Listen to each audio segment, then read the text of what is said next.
আজকের এই গভীর রাতে নিস্তব্ধতা ভেঙে দিতে চলে এলাম আরও একটি নতুন গল্প নিয়ে। গল্পের নাম আঘাত।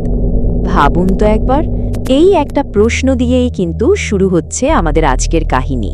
চলুন আর দেরি না করে প্রবেশ করা যাক সেই রহস্যময় জগতে। আমাদের গল্পের সূত্রপাত এক অভিশপ্ত ভিলাকে কেন্দ্র করে। জায়গাটা বীরভূমের এক প্রায় জনমানবহীন প্রান্তিক একটা গ্রাম। এখানে তরুণ ফটোগ্রাফার অনির্বাণ তার বাইকটা থামালো ঠিক এক বিশাল জরাজীর্ণ অট্টালিকার সামনে। তখন গোধূলির আলোয় আকাশটা কেমন যেন একটা মরা রক্তিম রং ধারণ করেছে। মনে হচ্ছে আকাশ থেকেও যেন রক্ত ঝরছে। আর এই অদ্ভুত আলোয় বিশাল অট্টালিকাটাকে আরও অনেক বেশি রহস্যময়, আরও ভয়ঙ্কর লাগছিল। বাড়িটার নাম চৌধুরী ভিলা। গ্রামের মানুষজন বলে ওটা নাকি অভিশপ্ত, কিন্তু পেশাদার ফটোগ্রাফার অনির্বাণের কাছে ওসবের কোনো দাম নেই। ওর কাছে ওটা কেবলই একটা ইতিহাসের ফ্রেম, যার ছবি সে তার ক্যামেরায় বন্দি করতে এসেছে। সদর দরজার কাছে পৌঁছাতে অনির্বাণের চোখে পড়ল একটা অদ্ভুত জিনিস। দরজার ঠিক মাঝখানে একটা গভীর ক্ষত, যেন যেন কোনো এক উন্মাদ ক্রোধে কেউ প্রচণ্ড জোরে একটা কুঠার দিয়ে আঘাত করেছিল দরজার গায়ে। কি মনে করে অনির্বাণ নিজের অজান্তেই হাতটা রাখল সেই ক্ষতের উপর, আর রাখার সাথে সাথেই একটা অস্বাভাবিক শীতল স্রোত যেন তার শিরা উপশিরা দিয়ে বয়ে গেল। বড় বেশি ঠান্ডা, বরফের চেয়েও শীতল। আর ঠিক সেই মুহূর্তে তার চারপাশের নিস্তব্ধতা চুরমার হয়ে গেল এক রহস্যময় সতর্ক বার্তায়। একেবারে হুট করেই পেছন থেকে একটা খসখসে বয়সের ভারে কাঁপা গলা ভেসে এলো। অনির্বাণ রীতিমতো চমকে ফিরে দেখল একজন বৃদ্ধ দাঁড়িয়ে আছেন, পরনে জীর্ণ ধুতি আর হাতে একটা টিমটিম করে জ্বলা পুরনো হ্যারিকেন। ইনি সোমনাথবাবু, এই বাড়ির কেয়ারটেকার। অনির্বাণ নিজেকে সামলে নিয়ে একটু হেসে বলল, ভয় নেই দাদু, আমি শুধু কয়েকটা ছবি তুলব। আজ রাতটা কি এখানে থাকা যাবে? সোমনাথবাবু কেমন যেন একটু অদ্ভুতভাবে হাসলেন। সেই হাসিতে যেন লুকিয়েছিল এক অশুভ ইঙ্গিত। অনির্বাণ আসলে সেই সতর্ক বার্তাটাকে কোনো পাত্তাই দেয়নি।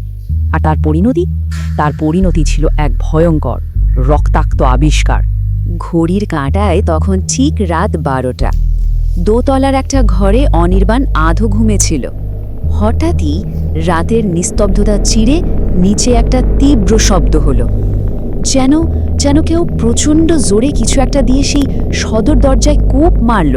ঠিক আগের মতোই একই রকম শব্দ। অনির্বাণ প্রায় লাফিয়ে উঠে টর্চ নিয়ে দৌড়ে নিচে এলো। সদর দরজা তো ভেতর থেকে বন্ধ, কিন্তু দরজার সেই পুরনো কুঠারের ক্ষত দিয়ে টাটকা লাল রক্ত গড়িয়ে পড়ছে মেঝেতে। আর ঠিক সেই মুহূর্তে অনির্বাণ অনুভব করল তার কানের ঠিক পাশে কেউ যেন একটা শীতল দীর্ঘ শ্বাস ফেলল। আর তার সাথে ভেসে এলো এক হিমশীতল কাটা কাটা ফিসফিসানি। অনির্বাণ ভয়ে প্রায় পাগলের মতো সোমনাথবাবুর ঘরের দিকে দৌড়ালো। কিন্তু কোথায়, কে?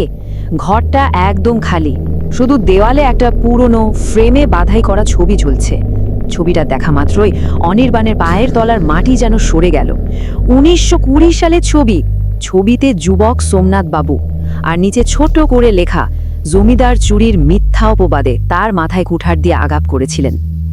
ঠিক তখনই অনির্বাণ বুঝতে পারল সে এই বাড়িতে একা নয়, এখানে বহু বছর ধরে প্রতিশোধের আগুন জ্বলছে।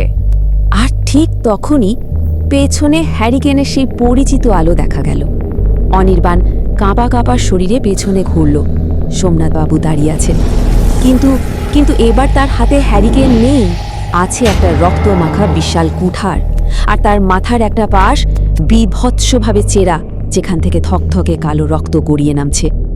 সোমনাথবাবু সেই খসখসে প্রেতাত্মার মতো শীতল গলায় এক পা এগিয়ে এসে বললেন এই কথাগুলো।